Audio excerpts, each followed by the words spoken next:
almost forgot to do this today. It's like 2 in the morning, so technically I'm not even doing it on the proper day. Day 4 of the video journal meme. Day 4 is talk about your most difficult experience. Which is stupid, because who wants to talk about their most difficult experience, really? Like, why would you want to make somebody relive something terrible? It's just sadistic, right? Like, why is this why? I don't like talking about it, okay? I don't like talking about my most difficult experience. I don't like thinking about it. It's in my past, and that's where I want it to stay. But in the interests of fully participating in this stupid meme, I guess I will talk about it anyway. Um, So, in 2007, I moved into an apartment with my best friend Kristen, and that was pretty awesome, actually. We got along well, and uh, we did fun things like have parties and have our friends over for dinner, and we got a couple of cats, and we fangirled out all the time, and it was pretty awesome. And then around November, I got depressed and I stopped talking to everybody. And I stopped talking to my girlfriend, which was really cruel of me and just the worst way possible for me to have ended that relationship. And I still kind of hate myself for it. Um, and I stopped going to school, completely dropped out, didn't even give a damn anymore, just stopped going. And, uh,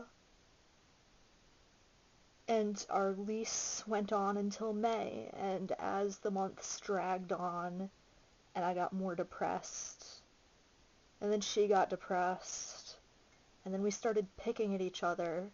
We'd been best friends at that point for about 5 years. And you know when you know somebody really well and you know just what to say to piss them off?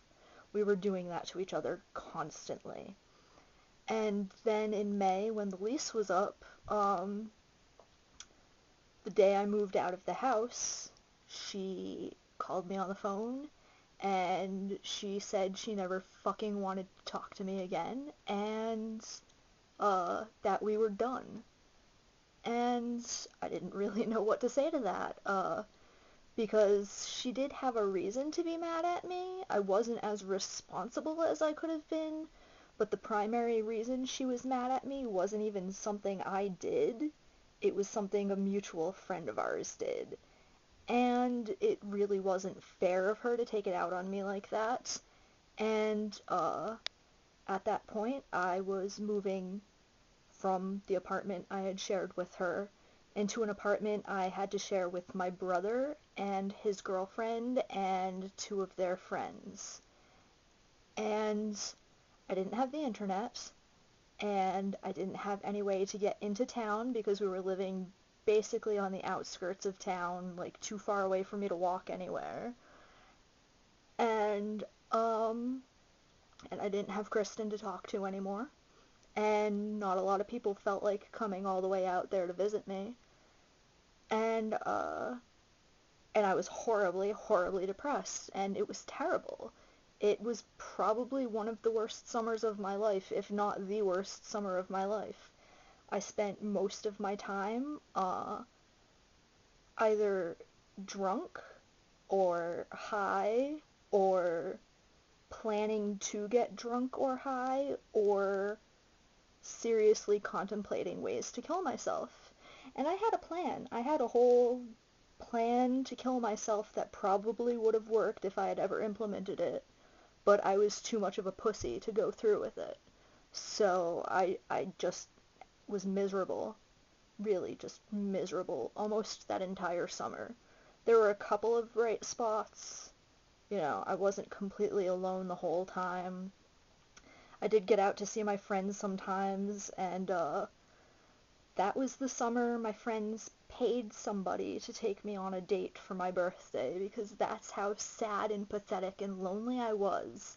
They had to pay somebody, well, not pay him, but they gave him the money to take me on a date and told him, go pick her up, take her out to dinner and a movie, you know, be nice to her. So, one of the bright spots of that summer was having my friends pay somebody to take me out on a date, which is just pathetic, really. And the guy was really nice, and we ended up seeing each other again a couple of more times, greatly spaced out, but I wasn't the person he was interested in, and it was just a miserable fucking summer. And it was me and my cat and my rat in my room.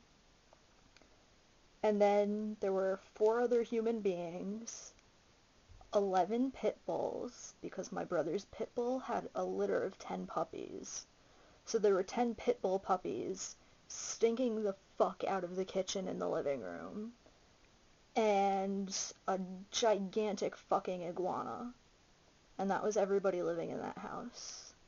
And I didn't get along with the other people I lived there with. I got along with my brother, and his girlfriend was alright, but the other people we lived with were intolerable at worst, really annoying at best. And then at the end of the summer, we got kicked out of that house, and I was briefly homeless, and the only reason I had a place to stay was because my brother's best friend, George, is a really stand-up guy, and he's known me as long as he's known my brother, and they became friends, I think, the year we moved to Plattsburgh, or very soon afterwards. So I've known George for like 12 years now, but at that point I had known him 9 years, 8 or 9 years, and he had an extra room in his house, and he let me and my bunch of crap and my cat and my rat stay in his house for, how long was it? It was over a month. It might have been a month and a half. And he didn't ask me for rent or anything. He was really nice about the whole thing. And then in October my parents came and got me, and I moved to Auburn, and I started seeing a therapist and a psychiatrist instead of a psychiatrist who also wanted to be my therapist, who wasn't very good at being either one. And I had my medication changed, and I didn't have to worry constantly about where rent money was coming from because I was living with my parents. And I stopped being so depressed, and I stopped wanting to kill myself. And I went back to school, and I got my associate's degree, and then I applied at Wells, and I got accepted there, and I went to Wells, and Wells is pretty much like the best thing that's happened to me, like, ever. So I'm really glad that my stupid life ended up the way it did, because if all those stupid, shitty things hadn't happened to me, I wouldn't have got to the place where I am now. And where I am now is okay, despite the fact that I'm stressed out as fuck about having to move to New Bedford and pack all of my stuff up. And that is stressing me out, like, quite a bit. Despite that, I get to go back to Wells, and I'm gonna finish my bachelor's degree. And then after that, I don't know what's gonna happen. But I'm not scared of the future. I'm not eagerly looking forward to it, but I'm not scared of it. And I don't hate myself anymore. And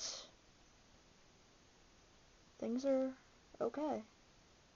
So, that was my most difficult experience, which stretched out over almost an entire year. And it sucked, but it got better. and now things are okay. So, that was day 4. I hope you were all entertained.